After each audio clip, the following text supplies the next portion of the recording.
And I'm so excited to have with us today a very newfound friend. His name is Carey Nieuwhof. And let me tell you, he's been speaking with our pastors over the last 24 hours. And I said to him after one of the sessions, I love you and I hate you, because I love what you said, but dear God, you've challenged me to make some strategic changes. And so I'm so honored today to introduce you. First of all, how good was last night? Like, amazing. And what I know is it just gets better and it gets better and it just gets better. Today we have Carey Nieuwhof. He's used to be a lawyer.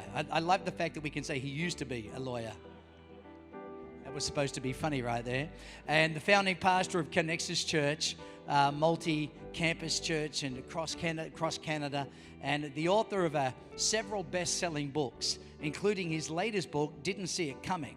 And which, by the way, is an amazing book, and really every person in this conference should get that book and read it and take the time to digest it. It is a very, very powerful book. And he writes in one of the most widely Christian-read leadership blogs, and hosts the top-rated Carey Nieuwhof Leadership Podcast. Millions of people listen to his podcast and blogs all around the world. Would you please welcome a great, great friend of Wave Conference, Carey Nieuwhof, all the way from Canada. Canada. Thank you, Pastor Steve. Thank you. Thank you. Oh, thank you so much. I appreciate it. It's great to be with you. And how about last night? I mean, was that not insane? Sammy, you brought the house down. And then this morning, I think I got introduced to new categories of things. And we're in for a bit of a gear shift. I am actually a former lawyer and a former Presbyterian. So my heart died a long time ago. I haven't felt anything in years until coming here. And so it's been amazing, and it's really good to be with you today. I want to talk to you about what the limiting factor in your life could be. What the limiting factor in my life as a leader and as a husband and as a dad, what the limiting factor in your life might be, whether that's in leadership, whether that's in the marketplace, in ministry, it could be in your marriage, it could be as a parent, but there are limiting factors. And one of the questions I've really been asking over the last few years is simply this: what takes out leaders? Like, what takes out leaders? Because if you look at what has happened in the church space, and some of you may be quite familiar with the church space, if you had given me a list of pastors, influential pastors, who would not be in ministry in 2019, and you showed me that list 5 years ago, I would have said that's ridiculous. Like, there's absolutely no way. Those people are great people. And here we are in an age where there have been so many pastors who are not in leadership anymore, largely because of a character failure, largely because of something that happened on the inside. And that's not just true in ministry, that's actually true in life. I mean, you think about all the business leaders who are not in business anymore because they were doing something manipulating stock prices, because they did something against the board wishes and they got fired, or they're in jail. You look at that happens in life, that happens even in sports. I mean, there are people in every league who end up getting, charged, etc. Or sometimes they may be the very best at their category in their sport, but they keep getting traded. And the reason they keep getting traded is because nobody wants to be in the same locker room as they are. And what is that? What takes out leaders? Like, what is that thing? Because I started to look in the mirror, and I'll tell you some more of my personal story as we talk in this session today. But I thought, you know what? That could be me. Like, that could be you. And there are invisible things. And I used to think when I was a younger leader, I always thought the limit on your life, the limit that was there, because this conference is called Limitless, that the limit was really your competence. It was skill, talent, or ability. And so what you had to do, I'm a pastor, but first a lawyer, is you just have to go to the right schools, you have to study hard, you have to listen to podcasts, read books, go to conferences like this, up your skill set, up how smart you are, really work on that IQ, really work on your skill set, and that would really determine whether you're successful. And having gotten to the place where I am in life, I don't believe that anymore. I think your skill set's really important.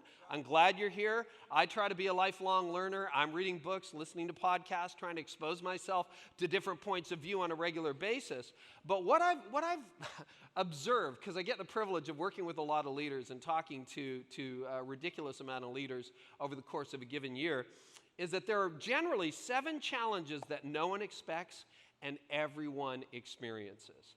And whether you are a stay-at-home parent, whether you are a wannapreneur or an entrepreneur, whether you're in ministry, whether you're the senior leader, whether you're an associate staff member, whether you work at Starbucks, it doesn't really matter. These are the things that sort of creep up on you, and nobody's really talking about them, so I want to spend some time talking about them. And the first thing that really surprised me that showed up was cynicism. Cynicism. And most of us never thought we'd be cynics. Like, I never thought I'd end up cynical. How many of you, I want to do a quick poll because I can see everybody. I want to do a quick poll. How many of you would say you are by nature optimists? Hands up. Okay, that's a pretty good room. How many of you would say, no, by nature, I'm a cynic? Hands up. How many of you would say, sorry, Carey, you missed the boat.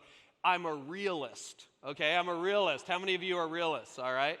You're just cynics in sheep's clothing. That's what I'm saying about those of you who say you're a realist, okay? And, you know, I'm an optimist by nature. That's what my hand was up for. I'm basically an optimist. I'm just relentlessly hopeful. And what really shocked me, I went to law school and then I worked for a year in law in downtown Toronto. What really surprised me is that I carried my optimism into my legal time.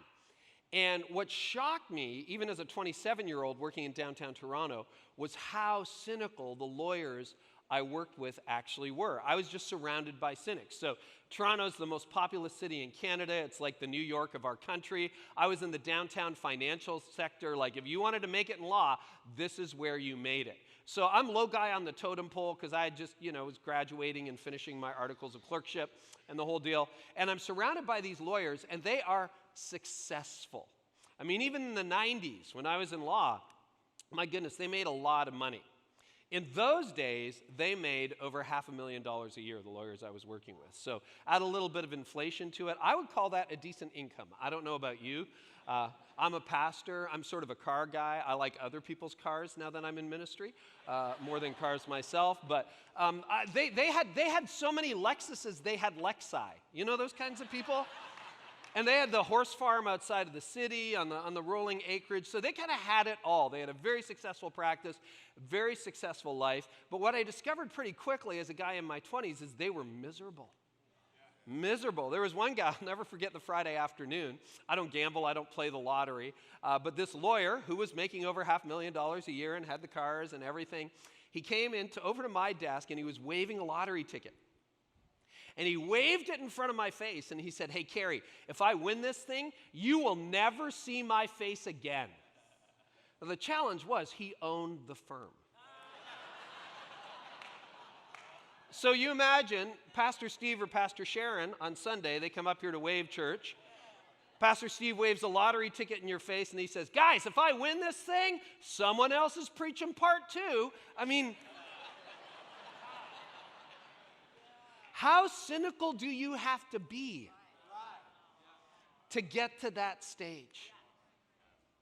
And so I was surrounded by cynics, but I stayed an optimist. I didn't stay in law long, so I stayed an optimist. What surprises me more than anything is it wasn't law that made me cynical.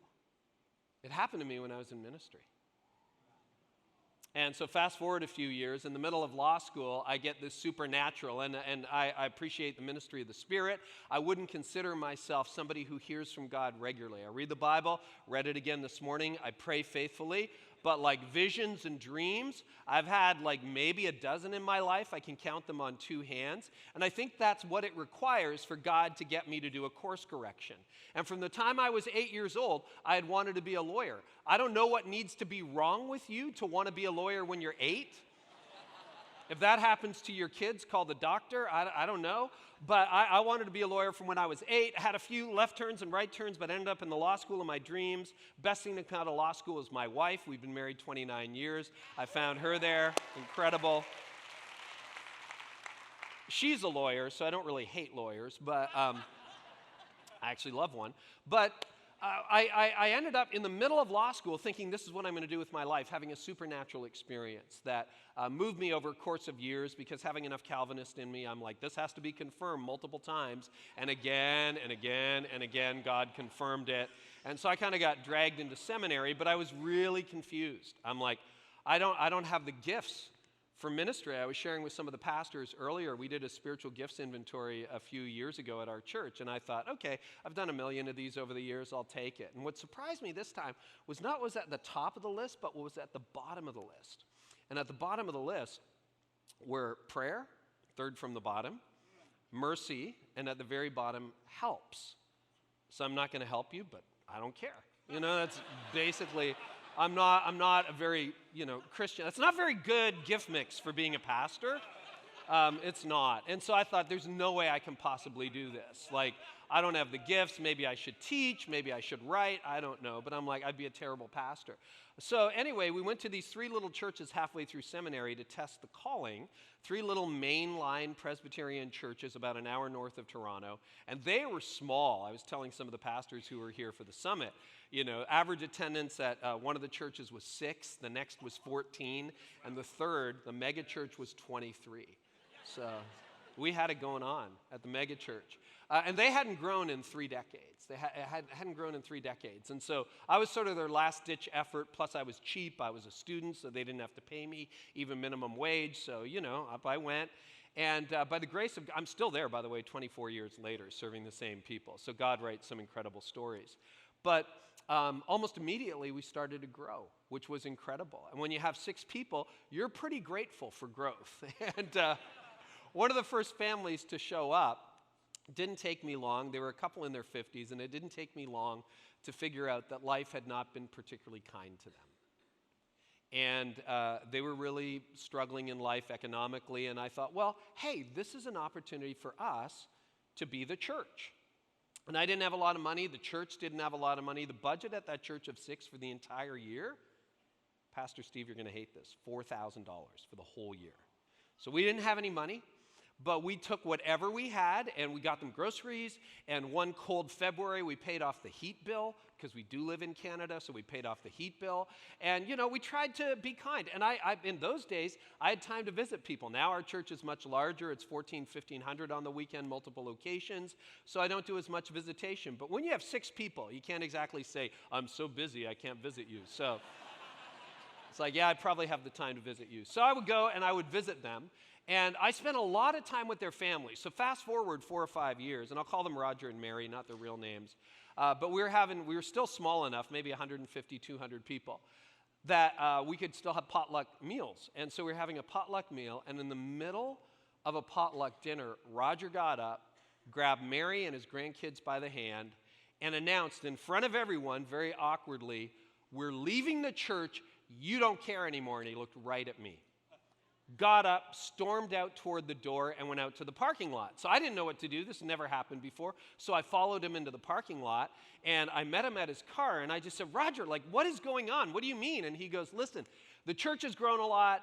You don't care anymore. We're leaving. And I said to him, listen, I do care. I can't believe it, and I'm not trying to defend myself, but honestly, over the last 5 years, I don't think there's anybody I have spent more time with or that we've invested more financially in than you and your family. What do you mean we don't care? He looked me in the eye and he says, you don't care, and we're leaving. And he got in the car, slammed the door, and drove off. And that's the end of the story. There's no happy ending. Something in my heart that day died. And the next time I saw, how sometimes people walk in and they remind you of somebody you've seen before? The next time I saw a couple that reminded me, I saw them standing at the back, I thought, oh, I know how this ends. And that's the thing about cynicism. Cynicism starts not because you don't care, but because you do. If you really dig down and start to get to know people's stories, most cynics are former optimists. Most cynics had their heart broken somewhere along the way. And so I started to ask the question, well, how do I overcome my cynicism? And I'll tell you about burnout in a little bit, but as I got more and more cynical, I got closer and closer to burnout. And I didn't like who I had become. When I started ministry, when I was 30 years old, I was about 95% optimist and 5% cynic. By the time I hit 40, I was 5% optimist and 95% cynic. And I didn't like where that was going. I felt like my heart died, and I started projecting past failures onto future situations. It wasn't just one family, often there's 6 or 8 or 10. And some of you, you've gotten to the point, maybe you're in charge of hiring for your organization, and you started out, you hired your dream team, those of you who are planting churches. This is the dream team, we're going to be together forever. And then your associate leaves, and then your student guy leaves, and then somebody else leaves, and you say, okay, well, that's all right, we didn't need them anyway. You don't say that out loud, but that's what you think. And then you say, okay, so what we're going to do is we're just going to hire again, and we'll get the right team this time. And then they leave. And then you're in round 3 of interview, and you're sitting there in the final round of interviews with someone, and you actually have the thought, I wonder how long until they go. That's cynicism. And we had friends that we had built up. It's hard to sometimes find friendship when you're the pastor in a congregation. And we had worked really hard on it, had a few false starts. But by about a decade into it, we had this really good rhythm with a set of friends. And we vacationed with them. We were at each other's houses all the time. Our kids played together. And then in the summer of 2006, 2 of those 4 relationships just went south overnight. And it just kind of shocked me. And, I believe in owning my share of the pie. And so I went to wise counsel in the congregation who knew them and who knew me. And I said, so, what part of this do I own? They said, actually, in this case, Carey, I don't think you own any of it. I think it's on them. And that was heartbreaking for me. You work so hard on building those friendships, and isolation is such a problem. And so I went through a period where I said to my wife, you know what? I'm not done with ministry. I'm just done with the people part of ministry. So I'll just I'm going to be faithful to my calling, but I'm not going to do people anymore. That's fine. And so for about a year, you got it. For a year, I'm like, all right, I'm just not making any new friends. And then God said, after a year, that's a pretty stupid strategy, don't you think? I don't know. And I felt like what God was saying to me at the end of that year. He said, you know what you got to do, Carey? If you're going to stay in this, and this was over a decade ago, he said, you got to believe what you're preaching. You got to hope again. You got to trust again. You got to believe again. You've got to embrace the gospel. You got to take your heart out of your little concrete shell, and you got to put it out there, and you got to be willing to make some friends. And I'm like, well, what if they betray me? He says, I'm familiar with that. I know that one. And you know what I've realized in the decade plus since? Most people are just like you. They're afraid. They're nervous. They're worried about getting rejected. And about 90% of them are actually really great people. And for the other 10%, thank goodness for Henry Cloud and John Townsend. They wrote some good books, right?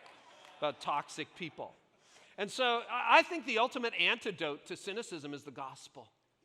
It's the gospel. It's the gospel. Because we're up here preaching hope, preaching rebirth, preaching new life.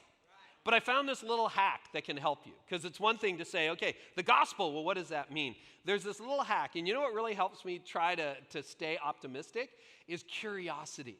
Because I noticed this correlation a few years ago. You ever notice that the curious are never cynical and the cynical are never curious? Because cynicism roots itself in knowledge. The reason you grow cynical is because you know too much, right? Why were you so happy when you were a kid? Because you were stupid. That's why.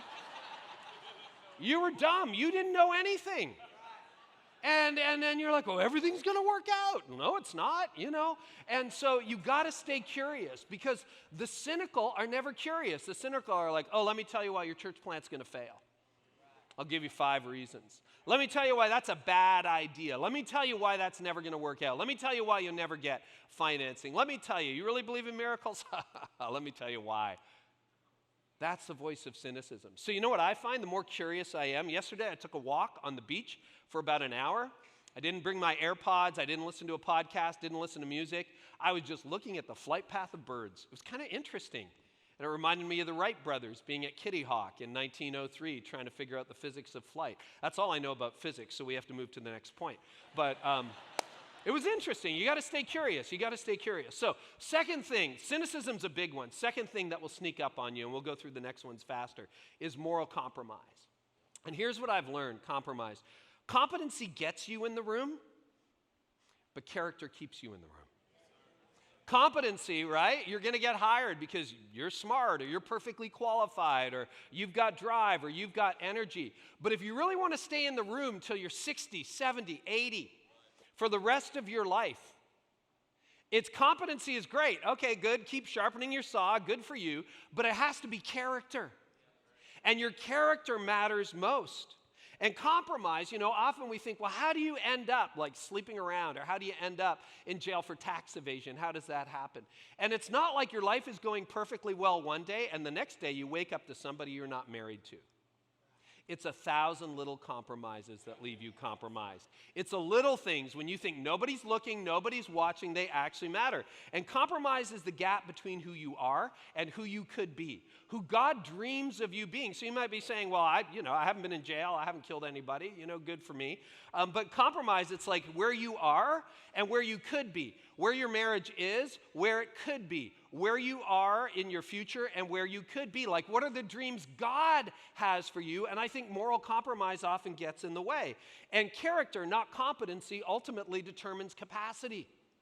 That if you really want to know where your limit is, if you really want to know where your lid is, you know where it is? It's not out there and it's not even up here, it's in here. It's your character, it's your heart. It's because we have this thing, we live in this Instagram age. And everybody wants to be an influencer. I have 12 followers, give me free sponsorships. Everybody wants to be an influencer today. And the reality is, as somebody who has a bit of a social media presence, it really doesn't really matter that somebody in California who lives 2,000 miles away from you thinks you're awesome when your wife doesn't want to be in the same room with you. You want the people who are closest to you to be the most grateful for you. That is 100% character. So what I've learned is I've got to work twice as hard on my character as I do on my competency. And part of that is making sure that there is not a gap between what I say and what I do. Let me take you back and make this really gritty. I think that's where it starts. So a few years ago, we're in Austin, Texas. And I'm speaking there on a Monday, but we flew in early, and I was going to go visit my buddy's church. And so we're getting ready for the 11 o'clock service, and we're driving, and my wife, Tony, is there with me, and she's navigating on her phone. She's using Google Maps. And I'm not always the most patient husband in the world, and for whatever reason, Google Maps didn't seem to be working that day, and I was getting increasingly frustrated. I'm sure this has never happened in your marriage. But I was getting like, well, which road, which turn? And finally, I was getting mad at her, and she was getting upset, and she's like, well, you navigate it. And I reached over, and I grabbed the phone out of her hand. I'll do it myself. And she started to cry. And then I realized, oh, this isn't we're driving to church and you're crying. This is a pull over to the side of the road cry. And then I realized, oh, this isn't just about that. This is about the last 25 years. And she's sobbing. And then I think, we're not going to make it to church. And then I think, what do I tell my friend Buck? And as I'm trying, we're sitting at the side of the road and Tony's sobbing, and I'm like, do I say, sorry man, something came up, I'll see you tomorrow? No. Then I thought, hey, Tony's not feeling well, sorry we can't make it. I thought, that is a jerk move. And then I thought, you know what, I need to own this. So I texted him and I said, I failed husbanding 101 today. We won't be there. I'll see you tomorrow. You know what that did for me? It made me more accountable. And we told him the story the next day. But watch the gap between your private walk and your public talk. Integrate them, integrate them, integrate them. Third thing I think this is going to be a crisis. I'm working on my next book, which will come out a year from now, a year and a bit. But disconnection is a huge thing. The irony of our age is that we have never been more connected and we've never felt more alone. You look at isolation and how it's developing in Gen Z and millennials.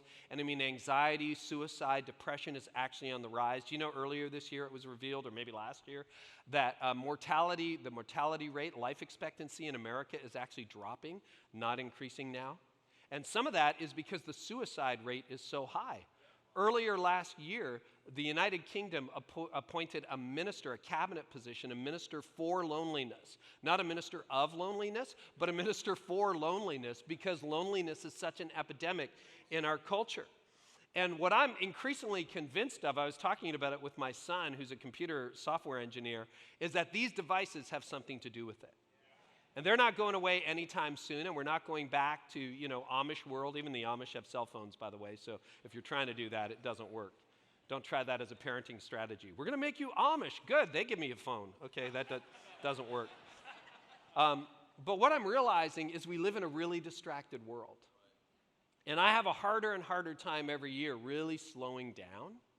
And here's what I think is true. When you feel disconnected, when you feel like you got 1,000 friends and nobody knows you, nobody cares, nobody understands, and you've got nobody to talk to, is you need to spend more time. The antidote to disconnection, I've learned, is solitude. And solitude is a gift from God. Isolation is a tool of the enemy. And there's a world of difference between solitude and isolation. Solitude replenishes you. Isolation drains you. And so what are you doing, not in terms of just sitting there and endlessly watching Netflix, but what are you doing in terms of solitude, meaningful time with God? I'm so grateful for YouVersion. Wherever I am on the road, I just open it up. Nikki Gumbel, thank you for an amazing Bible plan. And I can just kind of read through things and spend some time alone with God. You know another thing that will make you feel more connected, at least to the people near you? It's to slow down. Hurry is the enemy of intimacy. You can't be intimate in a hurry. All right? Try that on date night. It doesn't work. Honey, you just, hurry up. We got to get moving. It never works. Like a Burger King romance, not a nice candle dinner romance kind of thing. You want to slow down. And what I've learned, and this has been very personally convicting for me because I'm A-type, I'm very driven, I'm very entrepreneurial, is that love has a speed, and it's slower than I am. The speed of love is slow. I was reminded of that when I was writing my last book, which Pastor Steve mentioned, Didn't See It Coming, from which a lot of this material springs. Writing can be pretty intense, and I was coming up against a deadline, so I was writing all day. And I thought, you know what I'm going to do? I'm just going to zone out on Netflix tonight. So I'm scrolling through, and I didn't find anything on Netflix, so then I switched to iTunes, and for whatever reason, you know how algorithms tell you what you should watch? The algorithm God suggested Little House on the Prairie. It's the weirdest thing. I haven't thought about Little House on the Prairie since I was a kid, and I never liked it when I was a kid because I have 3 sisters and they loved Little House on the Prairie. So I'm not going to watch Little House on the Prairie. But I must have been really stressed because what I did was I bought the entire series, just like click. Little House on the Prairie, got the whole set. So if you're, suffering, come to my place. I can hook you up with Little House on the Prairie. And I don't even know why. I didn't like the series, and so I thought, well, I'm going to watch the pilot tonight. So I sit down. It's about a 90-minute, 2-hour pilot, and I watch the pilot of Little House on the Prairie. Now, Little House on the Prairie is a TV series shot in the 1970s, based on life in the 1870s of homesteading across the United States. And you know what? It's slow. Really slow. Like peanut butter and molasses had a baby. Slow. There's no plot. Have you watched it? There's no plot. It was like, we're moving across the West, and I think that's a squirrel. 90 minutes later, that was the plot. And the way they shot TV shows in the 70s was so different. It was so slow. There's no explosions, no jump shots, no CG, no action sequences. So, Sammy, I'll pick on you for a moment. If the camera's on you and you're delivering your line, it stays on you even when you're done. And I'm there, no, move off, Sammy. This is getting really, really awkward. And it's still there. Like, it is so slow. It's so slow. You should watch it. It's fascinating. And you know what all that taught me? Something's changed. The pace at which we live our life, the way we process information, it's changed. Slow down if you want to reconnect, particularly to the people closest to you, your wife, your kids, your inner circle. Fourth problem, irrelevance. This one takes out a lot of leaders. We'll move through this very quickly. But irrelevance is simply the gap between how quickly things change and how quickly you change. And there's a lot of knocks against relevant church these days. I have totally enjoyed these last 3 days here at Wave Church. It's been amazing, and I think you guys do a fantastic job of this. But the reason, if you're 25, you're probably pretty relevant. You get everything. But eventually, you move into your 30s and then your 40s. And then your 50s, like myself, and you kind of like your wardrobe the way it was. You're kind of listening to the same music that you grew up on, and it's easy to lose touch with the culture. And culture never asks permission to change. It just changes. It's just like, do you remember? Some of you won't believe this, but there was a time where you could actually just call people and nobody got offended. Did you know that? You could just randomly pick up the phone and say, hey, Pastor Steve, how's it going? And now, you only do that to people you really don't like. And if you really despise somebody, leave them a voicemail, right? It's like, I hate you, I'm leaving you a voicemail. I left one for my son the other day. He says, please just text. I'm not even reading this, all right, listening to this. So culture never asked permission to change. I remember the first time, this was probably 15, 20 years ago, where I was talking to someone and they said, yeah, let's chat on the phone. And they said, great, we'll schedule a phone call. And I'm like, what do you mean schedule a phone call? That was my reaction because nobody used to schedule phone calls. And all of a sudden now, phone calls, I do that all the time. I schedule all my phone calls. You used to schedule meetings, but now you schedule phone calls. And some of you are like, what? Anyway, it's true. That's the way it used to be. And it was all in black and white, I promise you. All right. So why does relevance matter? Relevance is simply permission to speak into the culture and the people around you. And there's a lot of churches and a lot of organizations that have lost relevance. And if you want to be able to speak to the next generation, if you want to be able to reach the next generation, if you want to be able to influence the next generation, care about them. And change keeps you relevant. Change keeps you relevant. All right, going to move on to number 5. Pride. Pride's challenging. And when you think about pride, I wondered, should I write about pride or not? It is one of the 7 deadly sins, and perhaps many would say a masterful sin. But normally, you know what you would go to? Your mind, my mind goes to narcissism. And that's a real issue. Something like 30% of senior pastors and 30% of CEOs are clinically narcissistic. And if that's you, get on your knees, repent, right? Talk to some people around you. But for most of us, that probably isn't the issue. Now, I have narcissistic moments. You probably have narcissistic moments.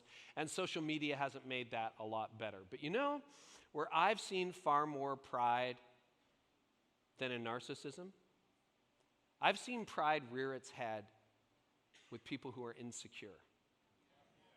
And I know a lot more people in ministry and a lot more people in life who are insecure than they are narcissistic. And so it depends really how you define pride. And the way I want to define pride for the purposes of this is simply this. Pride at its heart is an obsession with self. Right? Narcissists, they're absolutely obsessed with themselves, but so are insecure people.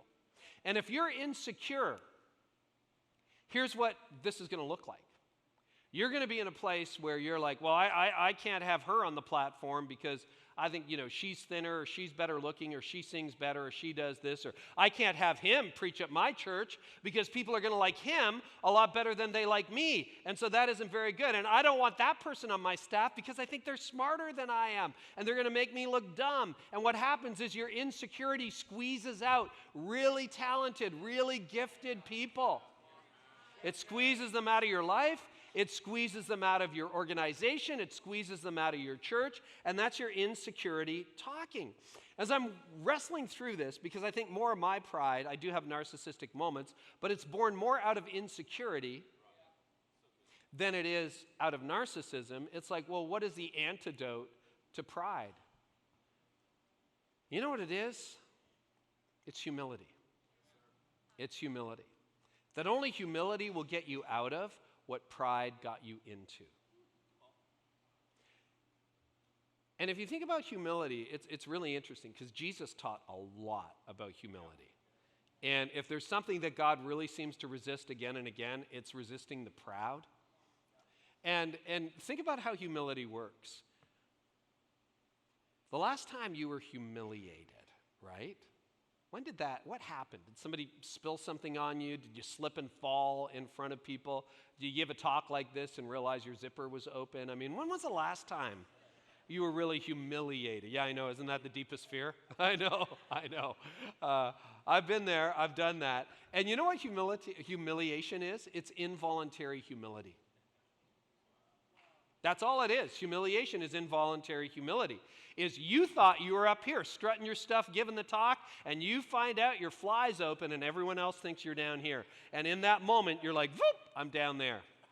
You slip and fall, you're like, here I am strutting my stuff, and whoop, you're down here. So you know what the key to overcoming pride is? It's stay humble. It is hard to fall off the floor. And if you just keep yourself low, it's amazing what can happen. Okay, number six, burnout. For me, after a decade in ministry, I burned out. And sometimes burnout is slow. For me, it was like falling off a cliff. And for years, people said to me, hey, Carey, you're so driven, you hardly sleep, you work, your church is growing. We are one of the largest and the fastest growing church in our country in our denomination. And they kept saying, Carey, you're gonna burn out. And I felt like through my 30s, I would come right to the edge of burnout, and then I'd take a break or a vacation, or I'd go to bed or whatever, and I'd pull myself back. And then, surprise, it was 2006. And things were going well. I just met some of the people at North Point, and Andy Stanley and Reggie Joyner invited me to speak. Not just at a small thing, but at a conference, an international conference, 2,500 people in the room. And I mean, that was pretty nerve-wracking for me. I was just around 40 years old, and like, whew, okay. Worked on that talk for months. And delivered it, and people said, yeah, it's pretty good. So they flew me and my wife and our 2 boys down to Atlanta. And I still remember walking into the East Auditorium where a lot of North Point stuff is filmed and being handed my mic pack. Had a little label on it that said Andy. Talk about intimidating. Andy's one of the greatest communicators alive today.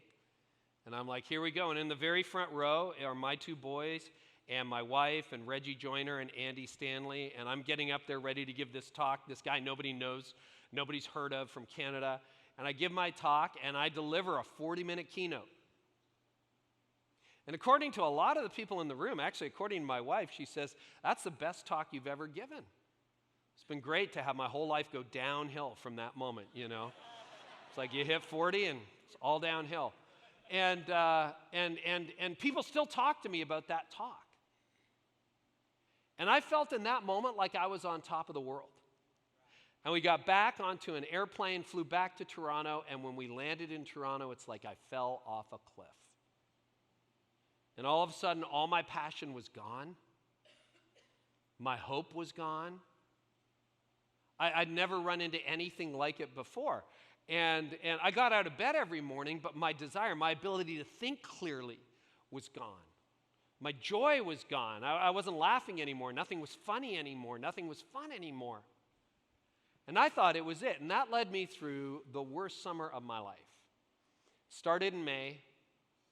June, I kept thinking, I'm gonna snap out of this. I'll take a vacation. I took 3 weeks off in July. It was previously scheduled. I kind of crawled through to July. And at the end of the 3 weeks, I felt worse than I did at the beginning of the 3 weeks. I thought, well, now what? Now what? And by the grace of God, the first flicker of hope came back. I was seeing a counselor doing some very intensive counseling, and it was helpful. The first flicker of hope came back, and after about a year, I was probably 60 or 70% of the way back. And on the outside, it looked like everything was okay. You have a lot of muscle memory when you've done something for a while. But on the inside, I didn't feel whole. And it took me 2 or 3 years, maybe 4 years, to gradually rebuild my life. Because when you're burned out, and some of you have been there, in fact, that's why I'm writing my next book, Burnout Has Become an Epidemic. 70% of millennials say they've had some degree of burnout or experience of burnout in their life. I was at a pastor's event in Dallas in May, and there were like 800 or 900 pastors there, and we did a quick online poll, just, off the app, do a poll. How many of you, have had some symptoms of burnout in the last year? You know what the answer was in that room? 93%. Wow. It's still getting me. It's an epidemic. And I wanted so badly to get back to normal. But then I had the presence of mind to think, you know what? Normal got me burned out. If I go back to normal and adopt all the rhythms and all the patterns and everything I've done, I'm just going to be burned out, in 6 months, a year, 3 years, 5 years, 10 years? And so I worked really hard on finding a new normal. And when it comes to burnout, just a few words. Denial is an accelerator. Denial is an accelerator. If you're like not me, that was me all through my 30s. It's like, never going to happen to me. I'm better than that. And of course, the rules never apply to you until they do.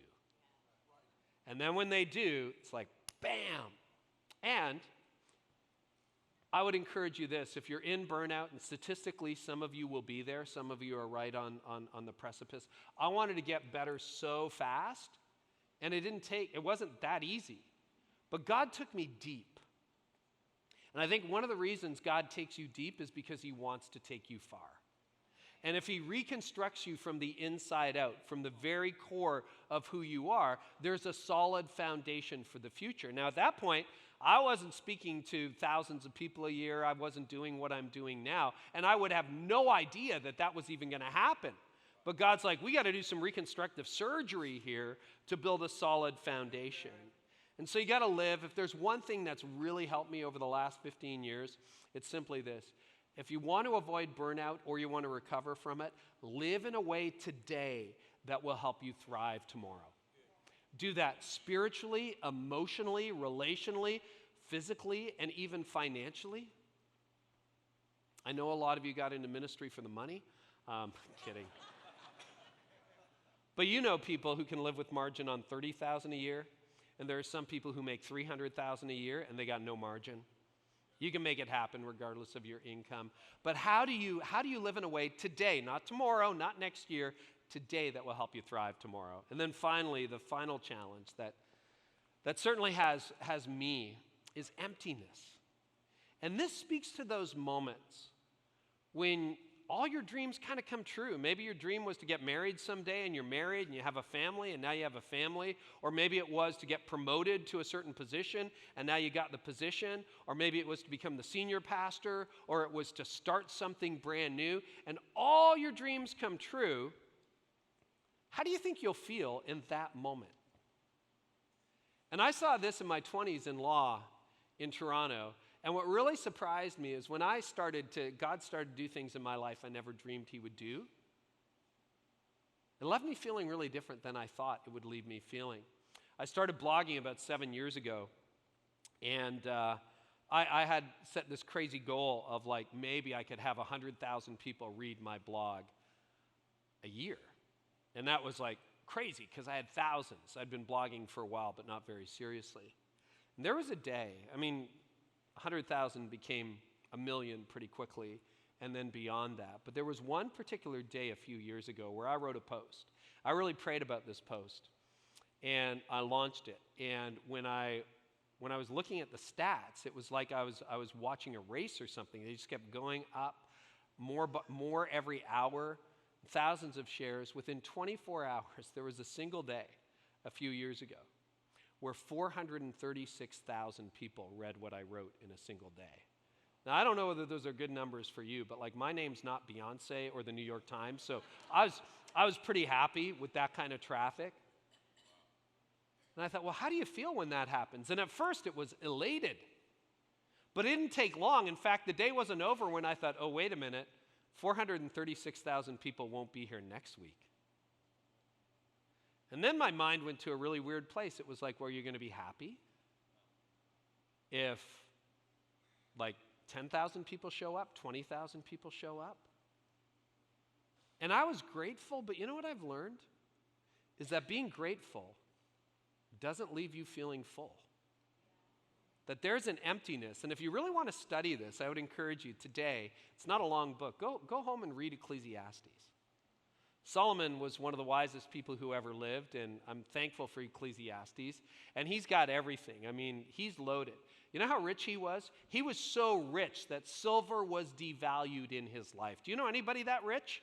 It's like, I've devalued gold and silver. It's like, nope, I'm not that rich, I can tell you that.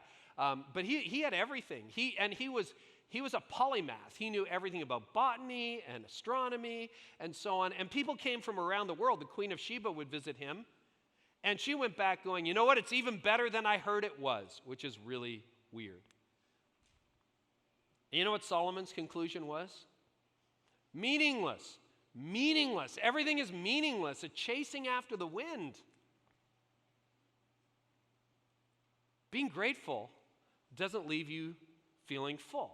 And as I've puzzled through this in my own life, particularly over the last few years, I've realized that there's a battle going on. I'm a Christian. I love Jesus. I believe in the resurrection. I believe what you believe. But there's really two kingdoms at work for my daily attention. There's the kingdom of God, which is amazing. But then there's another kingdom. And you know what that kingdom is, particularly in this moment in our culture? It's the kingdom of me. It's the kingdom of me. So there's the kingdom of God, and there's the kingdom of me. And on the days where I'm not feeling full, on the days where I'm not even grateful despite what I've been given, on the days where I'm dissatisfied for the way God has blessed me, it is not the kingdom of God at work. It's not the kingdom of God that's working. It's the kingdom of me. And I've learned a few things about that, you know. The only thing, because Jesus says, you know what I want you to do? I want you to come and die to yourself, Carey. And that is a really big call, and it's terrifying. But the only thing more terrifying than dying to yourself is living for yourself. And if you end up living for yourself, all you get is you. And you listen to the culture, it's like, you do you. I don't want to do me. I keep screwing things up. I don't know about you. You know, be the best version of yourself. I don't want to be the best version of myself. I'd rather have God be at work in my life. I'd rather have God remake me from who I am. There is no end to the sad discontent of making you the focus of your life. And you know what I think you're going to learn? In the process of giving your life away, you'll find it. You'll find it. So I want to close by simply saying, how are you? Really? Really? Emotionally, spiritually, relationally, physically, financially? Is your cynicism growing, or is your hope growing? Is your character really something you're working on, or are you sucked under by competency? Are you close to the people who are close to you? Are you in the same room but a million miles away? Are you able to influence the people around you, or are you losing touch with the people around you? Are you voluntarily submitting yourself to Christ and being humble? You're tired, exhausted, weary. Jesus says, come to me and I'll give you rest. And are you grateful? But are you full? Let's pray. Father, I just pray for everyone in this room today.